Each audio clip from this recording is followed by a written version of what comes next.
అస్సలం వాలేకుమ్ viewers, welcome to Farooq అన్యూస్ కిచెన్. ఈరోజు మన రెసిపీ క్యాలీఫ్లవర్ నిల్వ పచ్చడి. దానికోసం ఒక మంచి కాలీఫ్లవర్ తీసుకొని వీడియోలో చూపించిన విధంగా వెనకాల నుంచి కట్ చేసుకొని ఇట్లా చిన్న చిన్న ముక్కలుగా కట్ చేసుకోవాలి.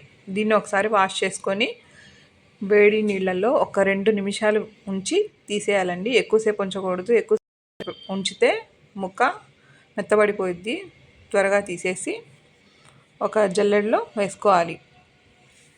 ఇప్పుడు ఒక డ్రై క్లాత్ మీద ఈ క్యాలీఫ్లవర్ ముక్కల్ని ఎండబెట్టాలండి. ఎండలో ఒక రోజు ముందు ఎండబెట్టి తీసుకుంటే మంచిది. ఇందులో తడి అస్సలు ఉండకూడదు. 2 టేబుల్ స్పూన్ల ఆవాలు ఒక్క నిమిషం వేయించి తీసుకోవాలండి ఒక కడాయిలో. అలాగే 1 టీ స్పూన్ వరకు మెంతులు కూడా ఫ్రై చేసుకోవాలి. ఈ ఎండిన ముక్కల్ని మనం కొలత కోసం ఒక గ్లాస్లో తీసుకుంటున్నాం. ఇక్కడ మీరు కావాలంటే ఏదైనా కప్ అయినా మెజరింగ్ కప్ తీసుకోవచ్చు.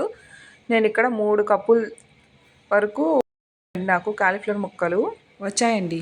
ఇప్పుడు ఒక కడాయిలో మనం ఏదైతే గ్లాస్తో కొలిచామో అదే గ్లాస్తో 1 గ్లాస్ ఆయిల్ వేడి చేసుకోవాలి. ఈ కాలీఫ్లవర్ ముక్కల్ని ఒక బౌల్లో తీసుకుని అందులో 1 టీ స్పూన్ వరకు పసుపు, 3/4 గ్లాస్ ఇక్కడ నేను కారం యాడ్ చేశానండి. అలాగే 1/4 గ్లాసు ఉప్పు యాడ్ చేశాను.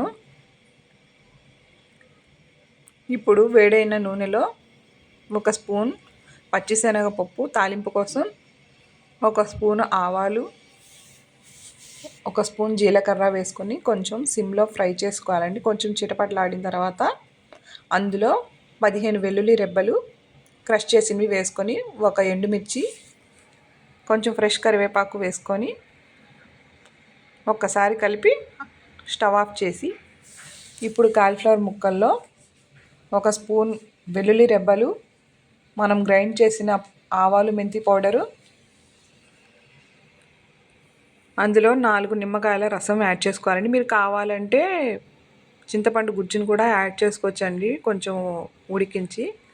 ఇప్పుడు తాలింపు కూడా ఇందులో వేసేసి చక్కగా కలిపి ఒక టైట్ జార్లో వేసి ఉంచుకోవాలండి. నెక్స్ట్ డే ఓపెన్ చేసి ఉప్పు కారం చెక్ చేసుకుంటే అడ్జస్ట్ చేసుకోవచ్చండి. అంతే.